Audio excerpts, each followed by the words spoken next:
Welcome to daily current affairs series. ಇದು video number 10 ಆಗುತ್ತೆ. ಇವತ್ತಿನ ದಿವಸ ನಾವು ಆಗಸ್ಟ್ 7ರಿಂದ ಆಗಸ್ಟ್ 12ರವರೆಗಿನ ಕರೆಂಟ್ ಅಫೇರ್ಸ್ ಬಗ್ಗೆ ಅಧ್ಯಯನ ಮಾಡೋಣ ಅಂತೇಳಿ. ಮೊದಲನೇದಾಗಿ ಬರ್ತಕ್ಕಂಥದ್ದು ಯಾವುದಂದ್ರೆ ರಾಷ್ಟ್ರೀಯ ಕೈಮಗ್ಗ ದಿನ ಅಂತೇಳಿ, ನ್ಯಾಷನಲ್ ಹ್ಯಾಂಡ್ಲೂಮ್ ಡೇ ಅಂತ ಆಚರಣೆ ಮಾಡ್ತಾರೆ. ಆಗಸ್ಟ್ 7ನೇ ತಾರೀಕನ್ನು ಆಚರಣೆ ಮಾಡ್ತಾರೆ. ರಾಷ್ಟ್ರೀಯ ಕೈಮಗ್ಗ ದಿನವನ್ನು 2015ರಿಂದ ಪ್ರತಿ ವರ್ಷ ಆಗಸ್ಟ್ 7ನೇ ತಾರೀಕನ್ನು ಆಚರಣೆ ಮಾಡ್ಕೊಂಡು ಬರ್ತಿದ್ದಾರೆ. ಅದಕ್ಕೆ ರೀಸನ್ ಏನಂತಂದ್ರೆ 1905ರಲ್ಲಿ ಆಗಸ್ಟ್ 7ರಂದು ಆರಂಭವಾದ ಸ್ವದೇಶಿ ಚಳವಳಿ ಸ್ಮರಣಾರ್ಥ ಇದನ್ನ ಏನಪ್ಪಾ ಅಂದ್ರೆ ಆಚರಣೆ ಮಾಡ್ತಾ ಇದ್ದಾರೆ ಅಂತ ಹೇಳ್ಬೋದು. ಯಾವುದು ರಾಷ್ಟ್ರೀಯ ಕೈಮಗ್ಗ ದಿನ, ನ್ಯಾಷನಲ್ ಹ್ಯಾಂಡ್ಲೂಮ್ ಡೇ ಅಂತ ಆಗಸ್ಟ್ 7ನೇ ತಾರೀಕು ಆಚರಣೆ ಮಾಡ್ತಾರೆ. ಓಕೆ, ನೆಕ್ಸ್ಟ್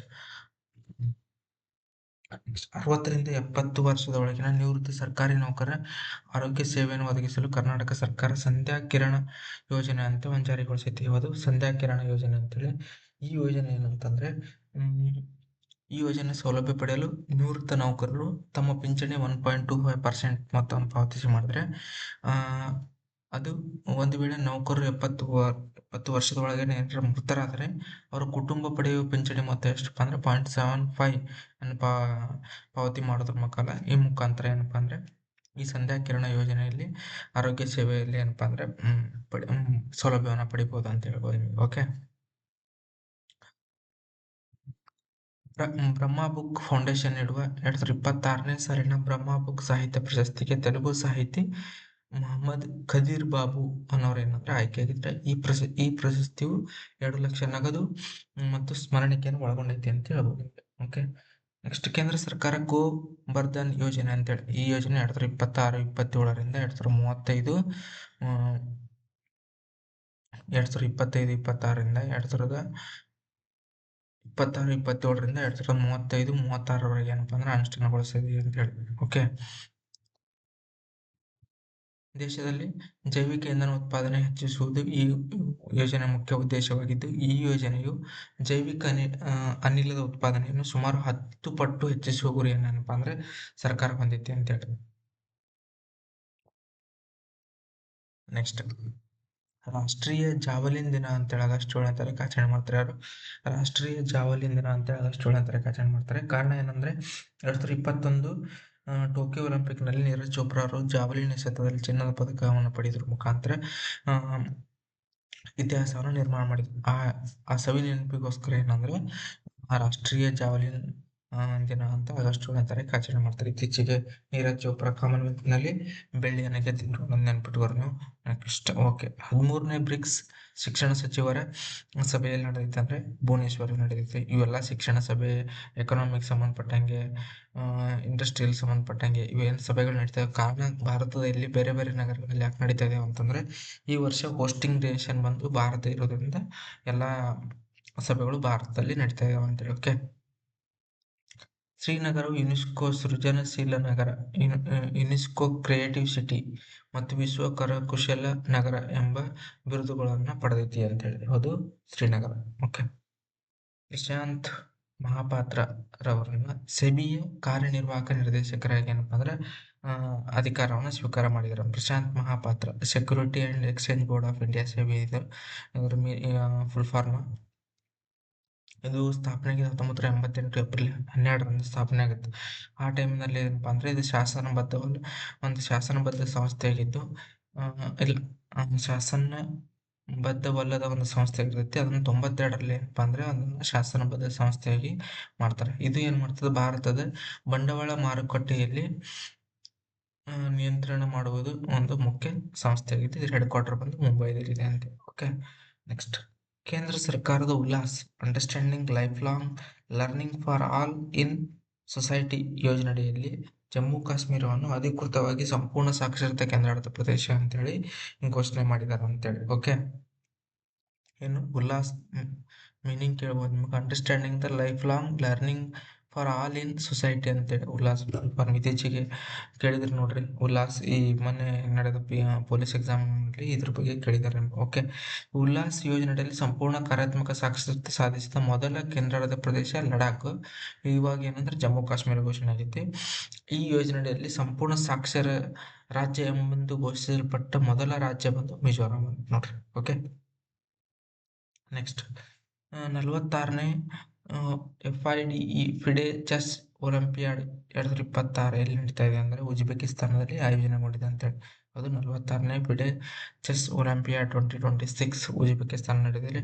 ಈ ಫಿಡೆ ಏನಪ್ಪಾ ಅಂದರೆ ಇತ್ತೀಚೆಗೆ ನಮ್ಮ ವಿಶ್ವನಾಥ್ ಆನಂದ್ ಅವರು ಏನಪ್ಪಾ ಅಂದರೆ ತಾತ್ಕಾಲಿಕವಾಗಿ ಅಧ್ಯಕ್ಷರಾಗಿ ಆಯ್ಕೆಯಾಗಿದ್ದಾರೆ ಅಂತೇಳಿ, ನೇಮಕಗೊಂಡಿದ್ದಾರೆ ಅಂತೇಳಿ. ಓಕೆ, ನೆಕ್ಸ್ಟ್ ರಾಹುಲ್ ಜೈನ್ ರವರು ವಾಷಿಂಗ್ಟನ್ ಡಿಸಿಯಲ್ಲಿ ಅಂತಾರಾಷ್ಟ್ರೀಯ ಹಣಕಾಸು ನಿಧಿಯ ಭಾರತದ ಕಾರ್ಯನಿರ್ವಾಹಕ ನಿರ್ದೇಶಕರಿಗೆ ಹಿರಿಯ ಸಲಹೆಗಾರರಾಗಿ ಅಧಿಕೃತವಾಗಿ ಏನಪ್ಪಾ ಅಂದರೆ ನೇಮಕ ಮಾಡಲಾಗಿದೆ ಅಂತೇಳಿ. ಯಾರನ್ನ? ರಾಹುಲ್ ಜೈನ್ ಅನ್ನೋರು.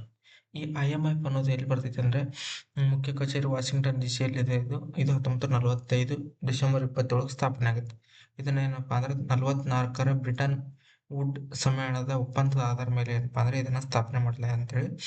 ಇದರ ಸದಸ್ಯ ರಾಷ್ಟ್ರಗಳು 190 ರಾಷ್ಟ್ರಗಳು ಏನಪ್ಪಾ ಅಂದ್ರೆ ಇದರ ಸದಸ್ಯರಿದ್ದಾರೆ ಅಂತೇಳಿ. ಓಕೆ, ನೆಕ್ಸ್ಟ್ ಮೆಕ್ಕಾ ಜಂಟಿ ರಕ್ಷಣಾ ಒಪ್ಪಂದ ಅಂತೇಳಿ. ಏನು? ಮೆಕ್ಕಾ ಜಾಯಿಂಟ್ ಡಿಫೆನ್ಸ್ ಅಗ್ರಿಮೆಂಟ್ ಅಂತೇಳಿ ಯಾರ್ಯಾರ ದೇಶ ನಡುವೆ ನಡೀತದೆ ಅಂತಂದ್ರೆ ಸೌದಿ ಅರೇಬಿಯಾ, ಪಾಕಿಸ್ತಾನ ಮತ್ತು ಟರ್ಕಿ ದೇಶಗಳ ನಡುವೆ ನಡೆದಿರ್ತಕ್ಕಂಥ ಒಂದು ತ್ರಿಪಕ್ಷೀಯ ಒಪ್ಪಂದ ಅಂತೇಳಿ ಅದು ಮೆಕ್ಕಾ ರಕ್ಷಣಾ ಒಪ್ಪಂದ ಅಂತೇಳಿ. ಈ ಒಪ್ಪಂದದಿಂದ ಏನು ಪ್ರಮುಖ ತತ್ವ ಏನಂತಂದ್ರೆ 3 ದೇಶಗಳಲ್ಲಿ ಯಾವುದಾದ್ರೂ ಒಂದು ದೇಶದ ಮೇಲೆ ಸಶಸ್ತ್ರ ದಾಳಿ ಆದ್ರೆ ಶತ್ರು ದೇಶದ್ದು ಉಳಿದ 2 ದೇಶಗಳು ತಮ್ಮ ದೇಶದ ಮೇಲೆ ದಾಳಿಯಾಗಿದೆ ಅಂತ ತಿಳ್ಕೊಂಡು ಅವು ಏನ್ ಮಾಡ್ತಾವ ಅಂತಂದ್ರೆ ಅಟ್ಯಾಕ್ ಮಾಡಕ್ ಬರ್ತಾವ ಅಂತೇಳಿ. ಓಕೆ, ಇದಕ್ಕೂ ಮೊದಲು ಏನಾಗಿತ್ತು 2025 ಸೆಪ್ಟೆಂಬರ್ 17ರಂದು ಏನ್ ಮಾಡಿತ್ತು ಅಂದ್ರೆ ಪಾಕಿಸ್ತಾನ ಮತ್ತು ಸೌದಿ ಅರೇಬಿಯಾ ದೇಶಗಳು ದ್ವಿಪಕ್ಷೀಯವಾಗಿ ಸ್ಟ್ರಾಟಜಿಕ್ ಮ್ಯೂಚುವಲ್ ಡಿಫೆನ್ಸ್ ಅಗ್ರಿಮೆಂಟ್ ಒಪ್ಪಂದ ಮಾಡ್ಕೊಂಡಿದ್ದು. ಮತ್ತೆ ಇದಕ್ಕೆ ಬಂದು ಯಾರು?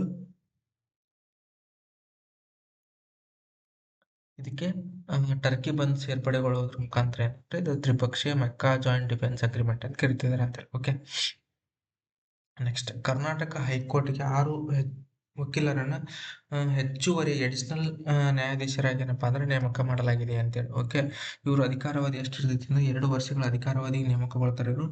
ಕರ್ನಾಟಕ ಹೈಕೋರ್ಟ್ಗೆ ಒಟ್ಟು ಮಂಜೂರಾದ ನ್ಯಾಯಮೂರ್ತಿಗಳ ಸಂಖ್ಯೆ ಎಷ್ಟು? 62. ಈ ನೇಮಕಾತಿಯ ನಂತರ ನಿರ್ವಹಣೆ ಮಾಡುತ್ತಿರುವ ನ್ಯಾಯಾಧೀಶರ ಸಂಖ್ಯೆ ಎಷ್ಟಕ್ಕಂದ್ರೆ 54ಕ್ಕೆ ಏರಿಕೆ ಆಗುತ್ತೆ ಅಂತೇಳಿ. ಈ ಫಸ್ಟಿಗೆ 48 ಇದ್ರೆ ಇದು RB ಇರೋದ್ರಿಂದ 54 ಆಗುತ್ತೆ. ಒಟ್ಟು ಹೈಕೋರ್ಟಿಗೆ ಮಂಜೂರಾತಿ ಎಷ್ಟು? 62 ಅಂತೇಳಿ. ಓಕೆ, ಭಾರತವು ಅಗ್ನಿ-4 ಮಧ್ಯಂತರ ದೂರದ ಬ್ಯಾಲಿಸ್ಟಿಕ್ ಕ್ಷಿಪಣಿಯನ್ನು ಒಡಿಶಾದ ಚಂಡೀಪುರ ಇಂಟಿಗ್ರೇಟೆಡ್ ಟೆಸ್ಟ್ ರೇಂಜ್ ನಿಂದ ಏನಪ್ಪಾ ಅಂದ್ರೆ ಯಶಸ್ವಿಯಾಗಿ ಉಡಾವಣೆ ಮಾಡಿದೆ, ಪರೀಕ್ಷೆ ಮಾಡಿದೆ ಅಂತೇಳಿ. ಯಾವುದು? ಭಾರತವು ಅಗ್ನಿ-4 ಮಧ್ಯಂತರ ದೂರದ ಬ್ಯಾಲಿಸ್ಟಿಕ್ ಕ್ಷಿಪಣಿ ಅಂತೇಳಿ. ಓಕೆ, ನೆಕ್ಸ್ಟ್ ಆಂಧ್ರ ಪ್ರದೇಶದ ಬೋರಾ ಅಥವಾ ಭೋಗಾಪುರಂ ಪ್ರದೇಶದಲ್ಲಿ ಅಲ್ಲೂರಿ ಸೀತಾರಾಮರಾಜು ಅಂತಾರಾಷ್ಟ್ರೀಯ ವಿಮಾನ ನಿಲ್ದಾಣವನ್ನು ಇತ್ತೀಚೆಗೆ ನರೇಂದ್ರ ಮೋದಿ ಅವರು ಉದ್ಘಾಟನೆ ಮಾಡ್ತಾರೆ. ಈ ಉದ್ಘಾಟನೆ ಸಮಯದಲ್ಲಿ ಏನಾಗುತ್ತಂತಂದ್ರೆ 13,000 ಜನಕ್ಕೂ ಹೆಚ್ಚು ಬುಡಕಟ್ಟು ಮಹಿಳೆಯರು ಮತ್ತು ವಿದ್ಯಾರ್ಥಿನಿಯರು ಒಟ್ಟಾಗಿ ಸಾಂಪ್ರದಾಯಿಕ ದಿನ್ಶಾ ಅಂತೇಳಿ ಒಂದು ನೃತ್ಯ ಪ್ರದರ್ಶನ ಮಾಡ್ತಾರೆ. ಒಂದು ದಿನ್ಶಾ ಅಂತೇಳಿ ಈ ನೃತ್ಯ ಪ್ರದರ್ಶನ ಮಾಡ್ತಾರಲ್ಲ ಇದನ್ನೇನಪ್ಪಾ ಅಂದ್ರೆ ಗಿನ್ನಿಸ್ ವರ್ಲ್ಡ್ ರೆಕಾರ್ಡಿಗೆ ಏನಂದ್ರೆ ದಾಖಲಾಗಿದೆ ಅಂತೇಳಿ. ವಿಶ್ವದ ಅತಿ ದೊಡ್ಡ ದಿನಶಾ ನೃತ್ಯ ಪ್ರದರ್ಶನವಾಗಿದ್ದರಿಂದ ಇದನ್ನ ಏನು ಅಂದ್ರೆ ಗಿನ್ನಿಸ್ ವರ್ಲ್ಡ್ ರೆಕಾರ್ಡಿಗೆ ಏನಪ್ಪಾ ಅಂದ್ರೆ ಸೇರ್ಪಡೆಗೊಂಡಿದೆ ಅಂತೇಳಿ. Okay, next 2026 Saint Louis rapid and blitz chess tournament ಅನ್ನು ಯಾರು ಗೆದ್ದಿದ್ದಾರೆ ಅಂತಂದ್ರೆ ಭಾರತದ ಗ್ರ್ಯಾಂಡ್ ಮಾಸ್ಟರ್ ಪ್ರಜ್ಞಾನಂದನ್ ಅವರು ಏನಂದ್ರೆ ಇದನ್ನ ಗೆದ್ದಿದ್ದಾರೆ ಅಂತೇಳಿ. ಓಕೆ, ಚೀನಾದ ಟಿಯಾಂಗಾಂಗ್ ಬಾಹ್ಯಾಕಾಶ ನಿಲ್ದಾಣದಲ್ಲಿ ಏನ್ ಮಾಡ್ತದೆ ಅಂತಂದ್ರೆ ಮೊದಲ ಬಾರಿಗೆ ಗಗನಯಾತ್ರಿಗಳು ಭತ್ತದ ಬೆಳೆಯನ್ನು ಪ್ರಯೋಗ ಮಾಡಿದ್ದಾರೆ ಅಂತೇಳಿ. ಏನು? China harvested a paddy crop grown in space. ಯಾವ್ದಂದ್ರೆ ಟಿಯಾಂಗಾಂಗ್ ಬಾಹ್ಯಾಕಾಶ ನಿಲ್ದಾಣದಲ್ಲಿ ಇದನ್ನ ಪ್ರಯೋಗ ಮಾಡಿದ್ದಾರೆ ಅಂತೇಳಿ. ಓಕೆ, ನೆಕ್ಸ್ಟ್ ದೀನ್ ದಯಾಳು ಬಂದರು ಕಂಡ್ಲಾ ಬಂದರು ಏನಿದೆಯಲ್ಲ 2026 ಬೆಸ್ಟ್ ನಾನ್ ಕಂಟೈನರ್ ಪೋರ್ಟ್ ಎಂಬ ಪ್ರಶಸ್ತಿಯನ್ನು ಏನಪ್ಪಾ ಅಂದ್ರೆ ಪಡೆದೈತೆ ಅಂತೇಳಿ. ಯಾವುದು? ದೀನ್ ದಯಾಳ್ ಉಪಾಧ್ಯಾಯ್ ಕಂಡ್ಲಾ ಬಂದರು ಗುಜರಾತ್ ನಲ್ಲಿ ಕಂಡು ಬರ್ತೈತಿ. ಈ ಪೋರ್ಟ್ ಯಾವ್ದಂದ್ರೆ ಬೆಸ್ಟ್ ನಾನ್ ಕಂಟೈನರ್ ಪೋರ್ಟ್ ಪ್ರಶಸ್ತಿಯನ್ನು ಪಡೆದೈತಿ ಅಂತೇಳಿ. ಓಕೆ, ನೆಕ್ಸ್ಟ್ ಭಾರತೀಯ ವಾಯುಪಡೆ ಸ್ಕ್ವಾಡ್ರನ್ ಲೀಡರ್ ಭಾವನಾ ಕಾಂತ್ ರವರು ಗ್ವಾಲಿಯರ್ನ technique air combat development establishment ನಲ್ಲಿ ನಡೆದ ಪ್ರತಿಷ್ಠಿತ ಫೈಟರ್ ಕಾಂಬ್ಯಾಟ್ ಲೀಡರ್ ಕೋರ್ಸ್ ಅನ್ನು ಯಶಸ್ವಿಯಾಗಿ ಪೂರ್ಣಗೊಳಿಸಿದ್ದು. ಈ ಕೋರ್ಸ್ ಅನ್ನು ಪೂರ್ಣಗೊಳಿಸಿದ ಭಾರತದ ಮೊದಲ ಫೈಟರ್ ಪೈಲಟ್ ಎಂಬ ಹೆಗ್ಗಳಿಕೆಗೆ ಯಾರಪ್ಪ ಅಂದ್ರೆ ಪಾತ್ರರಾಗಿದ್ದಾರೆ ಅಂದ್ರೆ ಭಾವನಾ ಕಾಂತನವರ ಅನ್ನೋರು ಪಾತ್ರರಾಗಿದ್ದಾರೆ. ಬಿಹಾರ್ ರಾಜ್ಯದವ್ರು ನೋಡ್ರಿ ಇವರು ನೆನ್ಪಿಟ್ಕೋರಿ. ಓಕೆ, ನೆಕ್ಸ್ಟ್ ನಾಗಾಸಕಿ ಡೇ ಅಂತ ಆಚರಣೆ ಮಾಡ್ತಾರೆ. ನಾಗಾಸಕಿ ಡೇ ಯಾಕೆ ಆಚರಣೆ ಮಾಡ್ತಾರೆ ಅಂದ್ರೆ August 9ನೇ ತಾರೀಕನ್ನ ನಾಗಾಸಕಿ ಡೇ ಆಚರಣೆ ಮಾಡ್ತಾರೆ. ಕಾರಣ ಏನಂದ್ರೆ 1945 August 9ರಂದು ಎರಡನೇ ಮಹಾಯುದ್ಧ ಸಂದರ್ಭದಲ್ಲಿ ದ ಫ್ಯಾಟ್ಮನ್ ಎಂಬ ಬಾಂಬ್ ಅನ್ನು ಏನಪ್ಪಾ ಅಂತಂದ್ರೆ ಅಮೆರಿಕ ಈ ನಾಗಾಸಕಿ ನಗರದ ಮೇಲೆ ಹಾಕಿದ್ರಿಂದ ಅದನ್ನ ಆಚರಣೆ ಮಾಡ್ತಾ ಇದ್ದಾರೆ ಅಂತೇಳಿ. ಓಕೆ, ನೆಕ್ಸ್ಟ್ ಅಕ್ರಮ ವಲಸಿಗರ ಪತ್ತೆ ಮತ್ತು ಗಡೀಪಾರಿಗೆ ಆಪರೇಷನ್ ಮುಕ್ತ ಹೆಸರಿನ ವಿಶೇಷ ಕಾರ್ಯಾಚರಣೆ ಅಂದ್ರೆ ಕರ್ನಾಟಕ ಸರ್ಕಾರದ ಅಲ್ಲಿ ಏನಪ್ಪಾ ಬೆಂಗಳೂರು ಪೊಲೀಸರು ಮಾಡ್ತಾ ಇದ್ದಾರೆ ಅಂತೇಳಿ. ಯಾರು?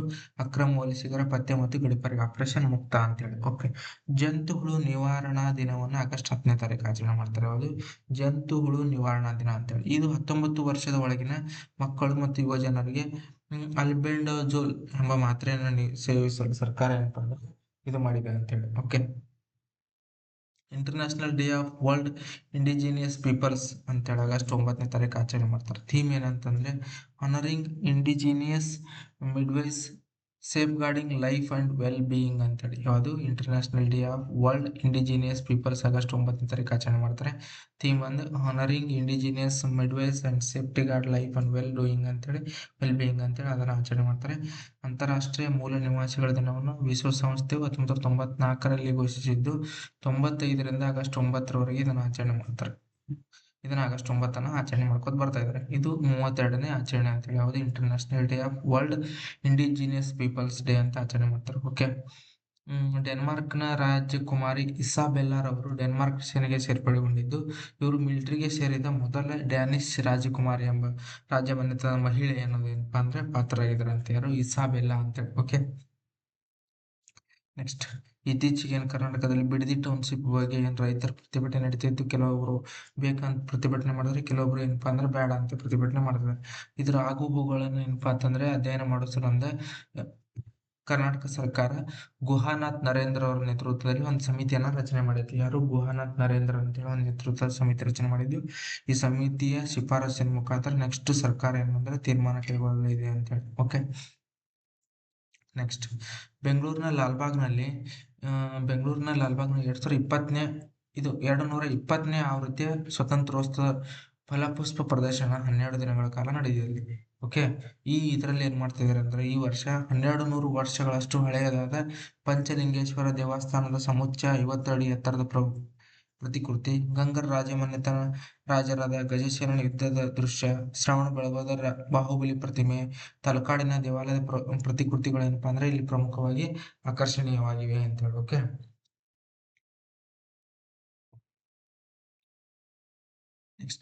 ನೆಕ್ಸ್ಟ್ ಬ್ರಿಕ್ಸ್ ನ ವಾಣಿಜ್ಯ ಸಚಿವರ ಸಭೆ ನಡೆದೈತೆ ಅಂತಂದ್ರೆ ಜೈಪುರದಲ್ಲಿ ನಡೆದೈತೆ ಅಂತ ಹೇಳಿ. ಓಕೆ, ಇದ್ರ ಬಗ್ಗೆ ಏನ್ ಪಿಯೂಷ್ ಗೋಯಲ್ ಆವತ್ತಿನ ನ್ಯೂಸ್ ಪೇಪರ್ದಲ್ಲಿ ಬಂದಿರ್ತಕ್ಕಂಥದ್ದು ಇದು. ಯಾವುದು? ಬ್ರಿಕ್ಸ್ ನ ವಾಣಿಜ್ಯ ಸಚಿವರ ಸಭೆ ಜೈಪುರದಲ್ಲಿ ನಡೆದಿದ್ದು. ಈ ಸಭೆಯಲ್ಲಿ ಭಾರತದ ವಾಣಿಜ್ಯ ಮತ್ತು ಕೈಗಾರಿಕಾ ಸಚಿವರಾದಂತ ಪಿಯೂಷ್ ಗೋಯಲ್ ಅವರು ಭಾಗವಹಿಸಿದ್ರು. ಬಟ್ ಅಲ್ಲಿ ಏನ್ ಹೇಳ್ತಾರೆ ಅಂತಂದ್ರೆ ಅಮೆರಿಕದ ಡಾಲರ್ಗೆ ಪರ್ಯಾಯವಾಗಿ ಬ್ರಿಕ್ಸ್ ಕರೆನ್ಸಿ ರೂಪಿಸುವುದಕ್ಕೆ ಭಾರತದಿಂದ ಯಾವುದೇ ಬೆಂಬಲ ಇಲ್ಲ ಅಂತ ಏನಪ್ಪಾ ಅಂದ್ರೆ ಸ್ಟೇಟ್ಮೆಂಟ್ ಕೊಟ್ಟಿದ್ರು ಅನ್ನೋದ್ರ ಬಗ್ಗೆ ಅವತ್ತಿನ ನ್ಯೂಸ್ ಪೇಪರ್ದಲ್ಲಿ ಬಂದಿತ್ತು. ಓಕೆ, ನೆಕ್ಸ್ಟ್ ಆಶೀಶ್ ಯಾದವ್ ಅವರು ವಿಶ್ವ ಅಥ್ಲೆಟಿಕ್ಸ್ ಅಂಡರ್-20 ಚಾಂಪಿಯನ್ಶಿಪ್ ನ ಪುರುಷರ ಜಾವಲಿನ್ ಥ್ರೋ ಸ್ಪರ್ಧೆಯಲ್ಲಿ ಏನಪ್ಪಾ ಅಂದ್ರೆ ಬೆಳ್ಳಿ ಪದಕವನ್ನ ಗೆದ್ದಿದ್ದಾರೆ ಅಂತ ಹೇಳಿ. ಯಾವುದು? ಆಶೀಶ್ ಯಾದವ್ ವಿಶ್ವ ಅಥ್ಲೆಟಿಕ್ಸ್ ಅಂಡರ್-20 ಚಾಂಪಿಯನ್ಶಿಪ್ ನಲ್ಲಿ. ಓಕೆ, ಇದು ಅಮೆರಿಕದ ಒರೆಗಾನ್ ಯುಜಿನ್ ನಲ್ಲಿ ಏನಪ್ಪಾ ಅಂದ್ರೆ ವಿಶ್ವ ಅಥ್ಲೆಟಿಕ್ಸ್ ಅಂಡರ್-20 ಚಾಂಪಿಯನ್ಶಿಪ್ ಎಲ್ಲಿ ನಡೆದಿತ್ತು ಅಂತಂದ್ರೆ ಅಮೆರಿಕದ ಒರೆಗಾನ್ ಯುಜಿನ್ ಎಂಬ ನಗರದಲ್ಲಿ ಏನಪ್ಪಾ ಅಂದ್ರೆ ನಡೆದಿತ್ತು ಅಂತೇಳಿ. ಓಕೆ, ನೆಕ್ಸ್ಟ್ ಅಂತಾರಾಷ್ಟ್ರೀಯ ಜೈವಿಕ ಇಂಧನ ದಿನ ಅಂತ ಆಚರಣೆ ಮಾಡೋದು ಯಾವಾಗ ಅಂತಂದ್ರೆ August 10ನೇ ತಾರೀಕನ್ನ ಆಚರಣೆ ಮಾಡ್ತಾರೆ. ಯಾಕೆ ಆಚರಣೆ ಮಾಡ್ತಾ ಇದ್ದಾರೆ ಅಂತ ಅಂದ್ರೆ 1893 August 10ರಂದು ಜರ್ಮನ್ ಆವಿಷ್ಕಾರಕ ರುಡಾಲ್ಫ್ ಡೀಸೆಲ್ ನವರು ಕಡಲೆಕಾಯಿ ಎಣ್ಣೆಯಿಂದ ಬಳಸಿ ತಮ್ಮ ಡೀಸೆಲ್ ಎಂಜಿನ್ ಅನ್ನು ಯಶಸ್ವಿಯಾಗಿ ಪ್ರದರ್ಶಿಸಿದ ಘಟನೆಯನ್ನು ಸ್ಮರಿಸುವ ಸಲುವಾಗಿ ಏನಪ್ಪಾ ಅಂದ್ರೆ ಅಂತಾರಾಷ್ಟ್ರೀಯ ಜೈವಿಕ ಇಂಧನ ದಿನ ಅಂತ ಆಚರಣೆ ಮಾಡ್ತಾರೆ. ಅದು August 10ನೇ ತಾರೀಕನ್ನು. ಅದೇ ತರ ವರ್ಲ್ಡ್ ಲಯನ್ ಡೇ ಅಂತ ಯಾವಾಗ ಆಚರಣೆ ಮಾಡ್ತಾರೆ ಅಂತಂದ್ರೆ August 10ನ್ನು ವರ್ಲ್ಡ್ ಲಯನ್ ಡೇ ಅಂತ ಆಚರಣೆ ಮಾಡ್ತಾರೆ. ಭಾರತ ದೇಶದಲ್ಲಿ ಅತಿ ಹೆಚ್ಚು ಎಲ್ಲಿ ಸಿಂಹಗಳು ಕಂಡು ಬರ್ತಾವ ಅಂತಂದ್ರೆ ಗುಜರಾತ್ ರಾಜ್ಯದಲ್ಲಿ ಗಿರ್ ರಾಷ್ಟ್ರೀಯ ಉದ್ಯಾನವನದಲ್ಲಿ ಕಂಡು ಬರ್ತಾವ ಅಂತ ಹೇಳಿ. ಓಕೆ, ನೆಕ್ಸ್ಟ್ ಚಂಡಮಾರುತ ಚೀನಾದ ಪಶ್ಚಿಮ ಭಾಗದ ಯಾನ್ ಯಾಂಜಿಯಾಂಗ್ ಪ್ರಾಂತ್ಯದ ಕರಾವಳಿಗೆ ಏನಪ್ಪಾ ಅಂದ್ರೆ ಡಾಲ್ಫಿನ್ ಚಂಡಮಾರುತ ಬೀಸಿದೆ ಅಂತೇಳಿ. ಯಾವುದು? ಯಾಂಜಿಯಾಂಗ್ ಪ್ರಾಂತ್ಯಕ್ಕೆ ಕರಾವಳಿಗೆ ಡಾಲ್ಫಿನ್ ಚಂಡಮಾರುತ ಬೀಸಿದ್ದು, ಚೀನಾದ ಚಂಡಮಾರುತಗಳು ಸಾಮಾನ್ಯವಾಗಿ ಏನಪ್ಪಾ ಅಂದ್ರೆ ಟೈಫೋನ್ ಅಂತ ಕರೀತಾರೆ. ಓಕೆ, ವಾಯುವ್ಯ ಪೆಸಿಫಿಕ್ ಸಾಗರದಲ್ಲಿ ಕಂಡುಬರ್ತವೆ ಮತ್ತು ಚೀನಾದಲ್ಲಿ ಕಂಡುಬರ್ತಕ್ಕಂಥವು ಅಲ್ಲೇನ ಟೈಫೋನ್ ಅಂತ ಕರೆದ್ರೆ, ಉತ್ತರ ಅಟ್ಲಾಂಟಿಕ್ ಮತ್ತು ಈಶಾನ್ಯ ಪೆಸಿಫಿಕ್ ಮತ್ತು ಅಮೆರಿಕಾದಲ್ಲಿ ಹರಿಕೇನ್ ಅಂತ ಕರೀತಾರೆ ಇದನ್ನ. ಯಾವ್ದನ್ನ? ಈ ಚಂಡಮಾರುತವನ್ನು. ಓಕೆ, ಸೈಕ್ಲೋನ್ ಅಂತ ಇಲ್ಲಿ ಕರೀತಾರೆ ಅಂದ್ರೆ ಹಿಂದೂ ಮಹಾಸಾಗರದಲ್ಲಿ ಭಾರತದಲ್ಲಿ ಸೈಕ್ಲೋನ್ಸ್ ಅಂತ ಕರೀತಾರೆ. ವಿಲ್ಲಿ ವಿಲ್ಲಿ ಅಂತ ಎದಕ್ಕೆ ಕರೀತಾರೆ ಅಂತಂದ್ರೆ, ಆಸ್ಟ್ರೇಲಿಯಾ ದೇಶದಲ್ಲಿ ಇದನ್ನ ವಿಲ್ಲಿ ವಿಲ್ಲಿ ಅಂತ ಕರೆದ್ರೆ, ಫಿಲಿಪೈನ್ಸ್ ನಲ್ಲಿ ಬ್ಯಾಂಗೋ ಅಂತ ಕರೀತಾರೆ. ಫಿಲಿಪೈನ್ಸ್ ನಲ್ಲಿ ಏನಂತ ಕರೀತಾರೆ? ಬ್ಯಾಂಗೋ ಅಂತ ಕರೀತಾರೆ. ನೆಕ್ಸ್ಟ್, ಆಗಸ್ಟ್ 13ರಿಂದ ಆರಂಭವಾಗುವ ವಿಧಾನಸಭಾ ಅಧಿವೇಶನದ ಹಂಗಾಮಿ ಅಧ್ಯಕ್ಷರಾಗಿ ಯಾರು ಆಯ್ಕೆಯಾಗಿದ್ರು? ಟಿ.ಬಿ. ಜಯಚಂದ್ರನ್ ಅವರಾಗಿದ್ರು. ಈ ಸದ್ಯಕ್ಕೆ ಏನಪ್ಪಾ ಸಲೀಂ ಅಹ್ಮದ್ ಅವರು ಟಿ.ಬಿ. ಜಯಚಂದ್ರ ಆಯ್ಕೆಯಾಗಿದ್ರಲ್ಲ, ಆ ಪ್ಲೇಸಿಗೆ ಅವರು ಹಂಗಾಮಿ ಅಷ್ಟೇ. ಯಾಕಂದ್ರೆ ಒಬ್ರು ಸಭಾಧ್ಯಕ್ಷರ ನೇಮಕ ಆಗುವವರೆಗೆ ಮಾತ್ರ ಇವರು ಏನಪ್ಪಾ ಅಂದ್ರೆ ಸದನ ನಡೆಸಿಕೊಡೋ ಸಲುವಾಗಿ ಟಿ.ಬಿ. ಜಯಚಂದ್ರ ಆಗಿದ್ರೆ, ಇವಾಗ ಯಾರಪ್ಪಾ ಅಂದ್ರೆ ಸಂಗನಗೌಡ ಪಾಟೀಲ್ ಅನ್ನೋರು ಏನಂತಂದ್ರೆ ಪಾಟೀಲ್ ಅನ್ನೋರು ಗದಗ ಜಿಲ್ಲೆಯ ಶಾಸಕರು ಏನಂತಂದ್ರೆ ಇವಾಗ ಸಭಾಧ್ಯಕ್ಷರಾದ್ರೆ, ಮಂಕಳ ವೈದ್ಯ ಭಟ್ಕಳನ ಎಮ್.ಎಲ್.ಎ ಅನ್ನೋರು ಯಾರಪ್ಪ ಅಂದ್ರೆ ಮಂಕಳ ವೈದ್ಯರವರು ಉಪಸಭಾ ಅಧ್ಯಕ್ಷರಾಗಿ ಏನಪ್ಪಾ ಅಂದ್ರೆ ಆ ಆಯ್ಕೆಯಾಗಿದ್ದಾರೆ ಅಂತೇಳಿ. ಈ ವಿಧಾನಸಭೆ ಅಧ್ಯಕ್ಷರ ಮತ್ತು ಸಭಾಧ್ಯಕ್ಷರ ಬಗ್ಗೆ ಏನಪ್ಪಾ ಅಂತಂದ್ರೆ ಸಂವಿಧಾನದ 178ನೇ ಆರ್ಟಿಕಲ್ ಏನಪ್ಪಾ ಅಂದ್ರೆ ಹೇಳ್ತಿದೆ ಅಂತೇಳಿ. ಓಕೆ, ನೆಕ್ಸ್ಟ್ ಅದೇ ತರನಾಗಿ ಇತ್ತೀಚೆಗೆ ಬಸವರಾಜ್ ಹೊರಟ್ಟಿರೋರು ಏನು ಸಂವಿಧಾನ ವಿಧಾನ ಪರಿಷತ್ನ ಸಭಾಪತಿ ಸ್ಥಾನಕ್ಕೆ ಏನು ರಾಜೀನಾಮೆ ಕೊಟ್ಟಿದ್ರಲ್ಲ, ಆ ಹಂಗಾಮಿ ಸಭಾಪತಿ ಆಯ್ಕೆಯಾಗುವವರೆಗೂ ಹಂಗಾಮಿ ಸಭಾಪತಿಗಳಾಗಿ ಪುಟ್ಟಣ್ಣ ಅಂತೇಳಿ ಅನ್ನೋರು ಏನಪ್ಪಾ ಅಂದ್ರೆ ಆದೇಶ ನೇಮಕ ಮಾಡಿ ರಾಜ್ಯಪಾಲರು ಆದೇಶ ಮಾಡಿದ್ರು. ಬಟ್ ಇವಾಗ ಯಾರಿದಾರೆ ಅಂತಂದ್ರೆ ಸಲೀಂ ಅಹ್ಮದ್ ಅನ್ನೋರು ಏನಪ್ಪಾ ಅಂತಂದ್ರೆ ಈಗಿನ ಸಭಾಧ್ಯಕ್ಷರಾದ್ರೆ, ಉಪಸಭಾಪತಿಗಳು ಯಾರಂದ್ರೆ ಉಮಾಶ್ರೀ ಅವರು. ಓಕೆ, ಕನ್ನಡ ಚಲನಚಿತ್ರದ ಹೆಮ್ಮೆ ನಟಿ ಅಂತೇಳಿ ಯಾರು? ಉಮಾಶ್ರೀ ಅವರು ಈ ಸದ್ಯಕ್ಕೆ ಉಪಸಭಾಪತಿಗಳಾಗಿದ್ದಾರಂತೆ. ನೆಕ್ಸ್ಟ್, ಲಡಾಖ್ನ ಎತ್ತರ ಪ್ರದೇಶಗಳಲ್ಲಿ ಜನಪ್ರಿಯ ಹಿಮಚರಿತೆ ಸ್ನೋ ಲೆಪರ್ಡ್ ಮತ್ತು ಪಕ್ಷಿ ವೀಕ್ಷಣಾ ಮಾರ್ಗಗಳಲ್ಲಿ ವೈಲ್ಡ್ ಲೈಫ್ ಸಫಾರಿ ಆರಂಭಿಸಲು ಲೆಫ್ಟಿನೆಂಟ್ ಗವರ್ನರ್ ವಿನಯ್ ಕುಮಾರ್ ಸಕ್ಸೇನಾ ಅನುಮೋದನೆ ನೀಡಿದ್ದಾರೆ ಅಂತೇಳಿ. ಇದು ಭಾರತದ ಮೊದಲ high altitude wildlife safari ಆಗಿರಲಿದೆ ಅಂತೇಳಿ. ಓಕೆ, ನಾವು ಎಲ್ಲಿ ಹೋಗ್ತೇವೆ? ಇಲ್ಲಿ ದಾಂಡೇಲಿ, ಬಂಡೀಪುರದಲ್ಲಿ ಸಫಾರಿ ಹೋಗ್ತೇವಲ್ಲ, ಅದೇ ತರನಾಗಿ ಏನಪ್ಪಾ ಅಂದ್ರೆ ವೈಲ್ಡ್ ಲೈಫ್ ಸಫಾರಿನ ಇಲ್ಲಿ ಅಂದ್ರೆ ಲಡಾಖ್ನ ಅಲ್ಲಿ ಹಿಮಚರಿತೆ ಮತ್ತು ಪಕ್ಷಿ ವೀಕ್ಷಣಾ ಮಾರ್ಗದಲ್ಲಿ ಮಾಡ್ಬೇಕಂತ ಮಾಡಿದ್ದಾರೆ. ಲೆಫ್ಟಿನೆಂಟ್ ಗವರ್ನರ್ ಯಾರದಾರ ಅಂತಂದ್ರೆ ವಿನಯ್ ಕುಮಾರ್ ಸಕ್ಸೇನಾ ಅವ್ರು ಏನಪ್ಪಾ ಅಂದ್ರೆ ಈಗಿನ ವಿನಯ್ ಕುಮಾರ್ ಸಕ್ಸೇನಾ ಅವರು ಏನಪ್ಪಾ ಲೆಫ್ಟಿನೆಂಟ್ ಗವರ್ನರ್ ಇದಾರೆ ಅಂತೇಳಿ. ಓಕೆ, ನೆಕ್ಸ್ಟ್, ಭಾರತೀಯ ನೌಕಾಪಡೆ ಮತ್ತು ಅಮೆರಿಕ ನೌಕಾಪಡೆಗಳು ಕೊಚ್ಚಿಯ ದಕ್ಷಿಣ ನೌಕಾ ಕಮಾಂಡ್ನಲ್ಲಿ 5 ದಿನಗಳ ದ್ವಿಪಕ್ಷೀಯ ಸ್ಫೋಟಕ ಮತ್ತು ನಿಷ್ಕ್ರಿಯಗೊಳಿಸುವಿಕೆಯ ಬಗ್ಗೆ ಏನಪ್ಪಾ ಅಂದ್ರೆ ಸಮರಾಭ್ಯಾಸವನ್ನ ಮಾಡ್ತಿದ್ದಾರೆ. ಎಲ್ಲಿ ಕೇಳ್ಬೋದು ಅಂತಂದ್ರೆ ನಿಮ್ಗೆ ಇದು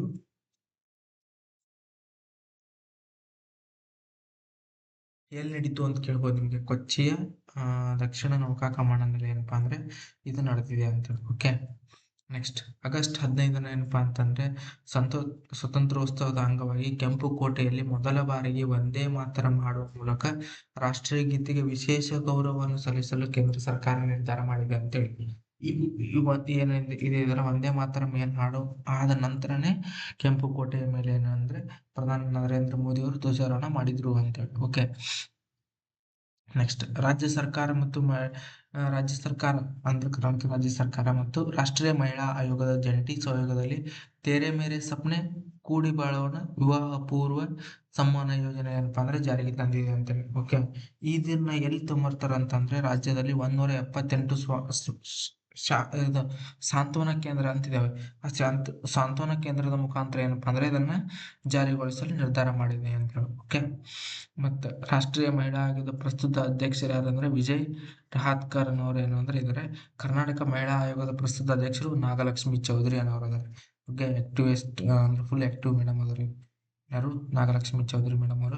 ನೆಕ್ಸ್ಟ್, ರಾಷ್ಟ್ರೀಯ ಮಹಿಳಾ ಆಯೋಗ ಕಾಯ್ದೆ ಬಂದ 1990ರ ಅಡಿಯಲ್ಲಿ 92ರಲ್ಲಿ ಏನಪ್ಪಾ ಅಂದ್ರೆ ರಾಷ್ಟ್ರೀಯ ಮಹಿಳಾ ಆಯೋಗ ಸ್ಥಾಪನೆ ಆಗುತ್ತೆ. ಇದರ ಅಂದ್ರೆ ಮೊದಲ ಅಧ್ಯಕ್ಷರು ಯಾರಪ್ಪ ಅಂದ್ರೆ ಜಯಂತಿ ಪಟ್ನಾಯಕ್ ಅವರು. ಓಕೆ, ಕರ್ನಾಟಕ ರಾಜ್ಯ ಮಹಿಳಾ ಆಯೋಗವನ್ನು 1995ರಿಂದ ಮೇ 26ರಂದು ಕರ್ನಾಟಕ ರಾಜ್ಯ ಮಹಿಳಾ ಆಯೋಗ ಕಾಯ್ದೆ 95ರಡಿ ಏನಪ್ಪಾ ಅಂದ್ರೆ ರಚನೆ ಆಗುತ್ತೆ. ಇದು 96 ಆಗಸ್ಟ್ 6ರಂದು ಏನಪ್ಪಾ ಅಂದ್ರೆ ಕಾರ್ಯಾರಂಭ ಅಧಿಕೃತವಾಗಿ ಏನಪ್ಪಾ ಅಂದ್ರೆ ಕಾರ್ಯಾರಂಭ ಮಾಡಿದೆ ಅಂತ ಹೇಳಿ. ನೆಕ್ಸ್ಟ್, ರಾಜ್ಯ ಸರ್ಕಾರ ನೇಕಾರ ಸಮ್ಮಾನ ಯೋಜನೆಯಲ್ಲಿ ನಗದು ವರ್ಗಾವಣೆ ಮೂಲಕ ವಾರ್ಷಿಕವಾಗಿ ನೀಡಲಾಗುತ್ತಿದ್ದ 2,000 ಹಣವನ್ನು ಏನ್ ಮಾಡ್ತಿದ್ದಾರೆ ಅಂದ್ರೆ ಈಗ 5,000ಕ್ಕೆ ಏರಿಕೆ ಮಾಡಿದೆ ಅಂತ ಹೆಚ್ಚಿಗೆ ಮಾಡಿದ್ದಾರೆ ಅಂತೇಳಿ. ಈ ನೇಕಾರ ಸನ್ಮಾನ ಯೋಜನೆ ಜಾರಿಗೆ ಬಂದಿದ್ದು 2020 ಜುಲೈ 6ರಂದು ಏನಪ್ಪಾ ಅಂದ್ರೆ ಜಾರಿಗೆ ಆರಂಭಗೊಳ್ಳುತ್ತಿದ್ದು ಅಂತೇಳಿ. ಓಕೆ, ಕಿಸಾನ್ ಸಮ್ಮಾನ ಯೋಜನೆ ತರನೇ ಇದೊಂದು ನೇಕಾರ ಸಮ್ಮಾನ ಯೋಜನೆ ಅಂತೇಳಿ ನೇಕಾರರಿಗೆ ಕೊಡ್ತಕ್ಕಂಥದ್ದು. ಅಂದ್ರೆ ಈ ನೇಯ್ಗೆ ಮಾಡ್ತಾರಲ್ಲ ಇದ್ರ ಕಮ್ಯುನಿಟಿ ಇದ್ದವರಿಗೆ ಅದನ್ನ ಕೊಡ್ತಾ ಇದಾರಂತೆ. ವಿಶ್ವ ಆನೆ ದಿನ ಅಂತಂದ್ರೆ ಆಗಸ್ಟ್ 12 ಆಚರಣೆ ಮಾಡ್ತಾರೆ. ವಿಶ್ವ ಆನೆ ದಿನ ಅಂತ ಯಾವಾಗ ಆಚರಣೆ ಮಾಡ್ತಾರೆ? ಆಗಸ್ಟ್ 12ನೇ ತಾರೀಕು ಆಚರಣೆ ಮಾಡ್ತಾರೆ. ನೆಕ್ಸ್ಟ್, ನೆದರ್ಲ್ಯಾಂಡ್ ಮೂಲದ ಖ್ಯಾತ ನ್ಯಾವಿಗೇಷನ್ ತಂತ್ರಜ್ಞಾನ ಸಂಸ್ಥೆ ಟಾಮ್ಟಾಮ್ ಪ್ರಕಟಿಸಿರುವ 2025 ಟ್ರಾಫಿಕ್ ಇಂಡೆಕ್ಸ್ ವರದಿಯನ್ನು ಏನಪ್ಪಾ ಅಂದ್ರೆ ಬಿಡುಗಡೆ ಮಾಡಿದ್ದು. ಮೆಕ್ಸಿಕೋ ಸಿಟಿ, ಬೆಂಗಳೂರು ಅತಿ ಹೆಚ್ಚು ಸಂಚಾರ ದಟ್ಟಣೆ ಹೊಂದಿರುವ ನಗರಗಳಾದರೆ ಬೆಂಗಳೂರು ನಗರದಲ್ಲಿ ಪ್ರತಿ 10 ಕಿಲೋಮೀಟರ್ ಪ್ರಯಾಣಿಸಲು 36 ನಿಮಿಷ 9 ಸೆಕೆಂಡ್ಗಳನ್ನು ಬೇಕಾಗುತ್ತಂತೆ. ಅತಿ ಹೆಚ್ಚು ಟ್ರಾಫಿಕ್ ಇರ್ತಕ್ಕಂಥ ನಗರ ಮೆಕ್ಸಿಕೋ ಸಿಟಿ, ಬೆಂಗಳೂರು. ಮೊದಲನೇ ಮೆಕ್ಸಿಕೋ ಸಿಟಿ, ಸೆಕೆಂಡ್ ಬೆಂಗಳೂರು. ಅಂದರೆ ಬೆಂಗಳೂರು ನಗರದಲ್ಲಿ ಪ್ರತಿ 10 ಕಿಲೋಮೀಟರ್ಗೆ 36 ನಿಮಿಷ ಟೈಮ್ ತಗೋತೈತೆ ಅಂತ ಹೋಗ್ಬೇಕಂದ್ರೆ. ಬೆಂಗಳೂರು ನಂತರ ನೆಕ್ಸ್ಟ್, ಸಂಚಾರ ದಟ್ಟಣೆ ಪ್ರಮಾಣ ಎಷ್ಟಿದೆ ಅಂತಂದ್ರೆ ಬೆಂಗಳೂರಿನಲ್ಲಿ 74% ಇದ್ರೆ, ಪುಣೆಯಲ್ಲಿ 71%, ಮುಂಬೈಲಿ 63% ಏನಪ್ಪಾ ಅಂದ್ರೆ ಸಂಚಾರ ದಟ್ಟಣೆ ಪ್ರಮಾಣವನ್ನು ಹೊಂದಿರತಕ್ಕಂಥ ನಗರಗಳು ಅಂತೇಳಿ. ಓಕೆ, ನೆಕ್ಸ್ಟ್, ಉದ್ಯೋಗ ಖಾತರಿ ಯೋಜನೆ. ಈ ಏನು ಉದ್ಯೋಗ ಖಾತರಿ ಯೋಜನೆಯಡಿಯಲ್ಲಿ ಪ್ರಧಾನಮಂತ್ರಿ ನರೇಗಾ ಏನಿತ್ತಲ್ಲ, ಆ ಯೋಜನೆಯಡಿಯಲ್ಲಿ ಕೆಲಸ ಮಾಡುವ ಕಾರ್ಮಿಕರ ಮಕ್ಕಳಿಗೆ ಆರೋಗ್ಯ ಮತ್ತು ಆರೈಕೆಗಾಗಿ ರಾಜ್ಯ ಸರ್ಕಾರ 2023ರಲ್ಲಿ ಕೂಸಿನ ಮನೆ ಅಂತ ಒಂದು ಮನೆಗಳನ್ನ ಆರಂಭ ಮಾಡ್ತಾರೆ. ಅಂದ್ರೆ ಅವ್ರೇನ್ ಕಾರ್ಮಿಕರು ಇರ್ತಾರಲ್ಲ, ಅವ್ರು ತಮ್ಮ ದುಡ್ಲಿಕ್ಕೆ ಹೋದ್ರೆ ಮಕ್ಕಳನ್ನ ಯಾರು ನೋಡ್ಕೋಬೇಕು?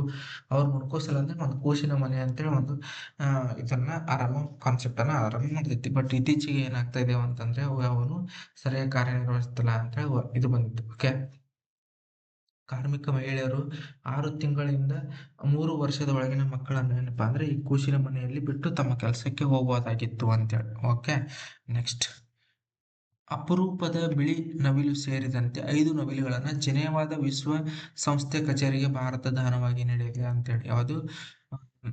ಬಿಳಿ ನವಿಲು ಒಂದೈತಿ, ಉಳಿದಿದ್ದೇನಪ್ಪಾ ಅಂದ್ರೆ ಬೇರೆ ನವಿಲುಗಳದಾವ ಒಟ್ಟು. ಓಕೆ,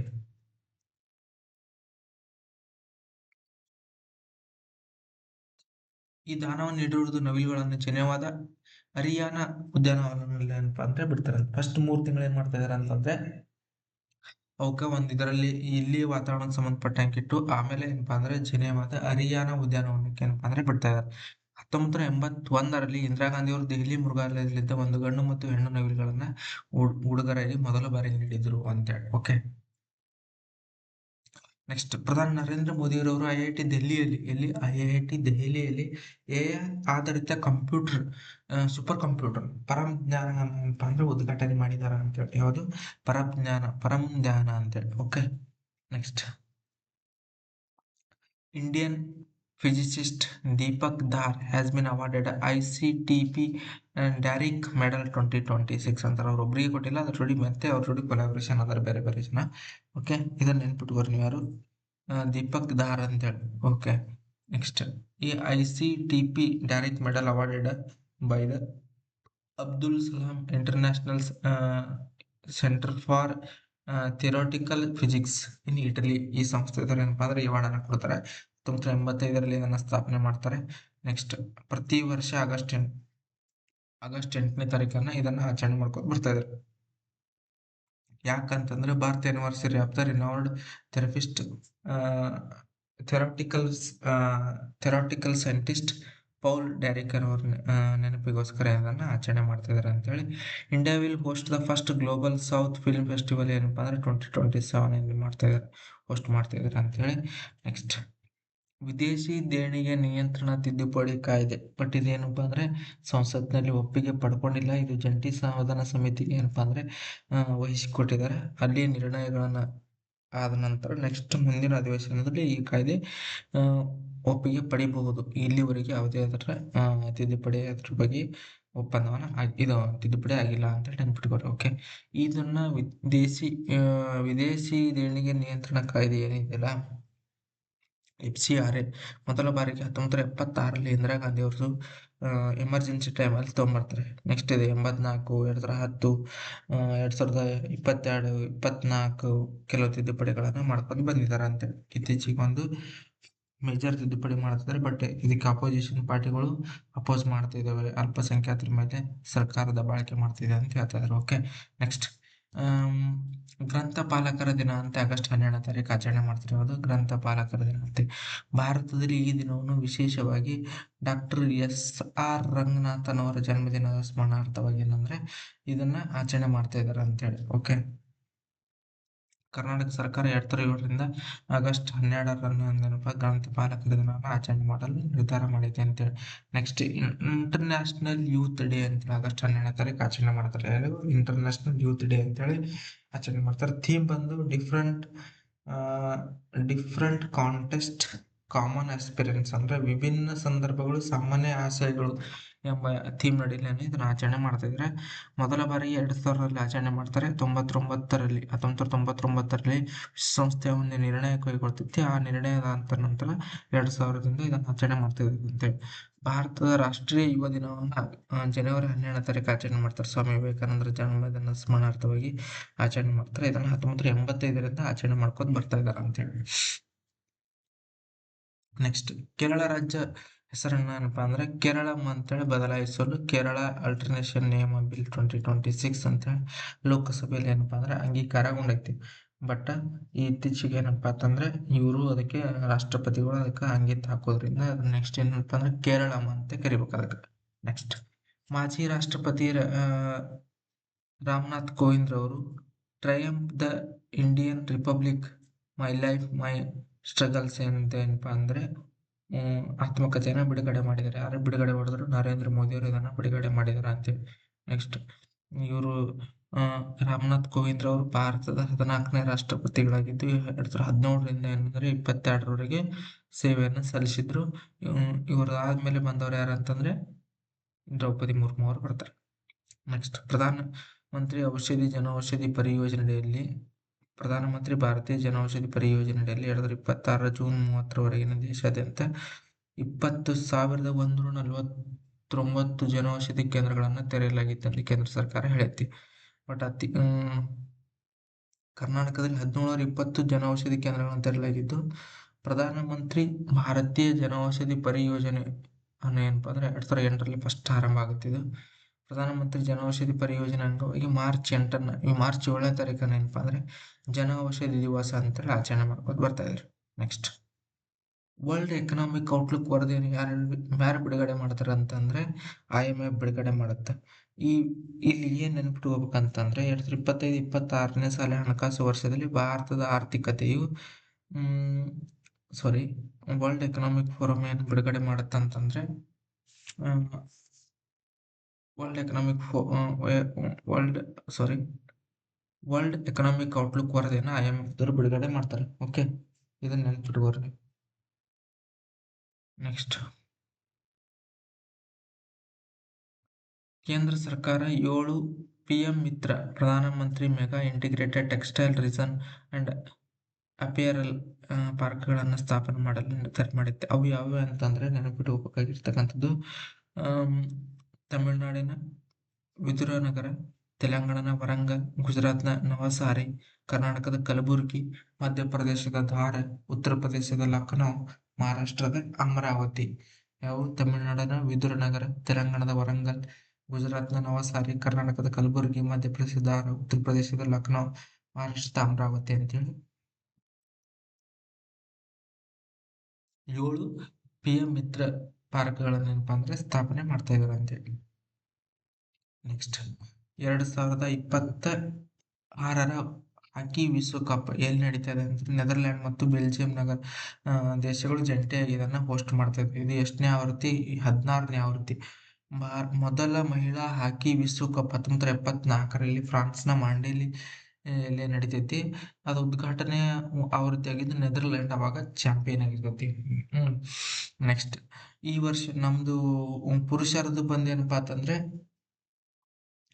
1971ರಲ್ಲಿ ಏನಪ್ಪಾ ಅಂದ್ರೆ ಸ್ಟಾರ್ಟ್ ಆಗುತ್ತೆ. ಪುರುಷರ ಹಾಕಿ ವರ್ಲ್ಡ್ ಕಪ್ 1975ರಲ್ಲಿ ಭಾರತ ಏನಪ್ಪಾ ಅಂದ್ರೆ ಫಸ್ಟ್ ಚಿನ್ನವನ್ನ ಗೆಲ್ತಾರ ಅಂತೇಳಿ.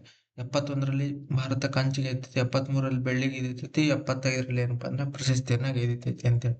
ನೆಕ್ಸ್ಟ್ ಭಾರತದ ಪ್ರಸ್ತುತ ಮಹಿಳಾ ತಂಡದ ನಾಯಕಿ ಯಾರಪ್ಪಾ ಅಂದ್ರೆ ಸಲೀಮಾ ಟೇಟೆ ಅಂತೇಳಿ. ಮತ್ತೆ ಪುರುಷರ ಹಾಕಿ ವಿಶ್ವಕಪ್ನ ಯಾರಪ್ಪಾ ಅಂದ್ರೆ ನಾಯಕ ಯಾರಪ್ಪಾ ಅಂದ್ರೆ ಹರ್ಮನ್ ಪ್ರೀತ್ ಸಿಂಗ್ ಅನ್ನೋರು ಏನಂದ್ರೆ ಇದು ನಾಯಕರಾಗಿದ್ರೆ. ಕರ್ನಾಟಕದಿಂದ ಎಚ್ ಎಸ್ ಮೋಹಿತ್ ಅನ್ನೋರು ಏನಪ್ಪಾ ಅಂದ್ರೆ ಗೋಲ್ ಕೀಪರ್ ಆಗಿದ್ದಾರೆ ಅಂತೇಳಿ. ಓಕೆ, ಇದು ಬಂದು ಆಗಸ್ಟ್ 7ರಿಂದ ಆಗಸ್ಟ್ 12ರವರೆಗಿನ ಕರೆಂಟ್ ಅಫೇರ್ಸು. ಎಲ್ಲೇ ಮಿಸ್ಟೇಕ್ ಆಗಿದ್ರೆ ತಿದ್ದುಪಡಿ ಕಮೆಂಟ್ ಬಾಕ್ಸಲ್ಲಿ ನನಗೆ ಹೇಳ್ರಿ, ನಾನು ತಿದ್ದುಪಡಿ ಮಾಡ್ಕೊತೀನಿ. ಸಬ್ಸ್ಕ್ರೈಬ್ ಮಾಡಿರಿ, ಫಾಲೋ ಮಾಡಿರಿ. Thank you.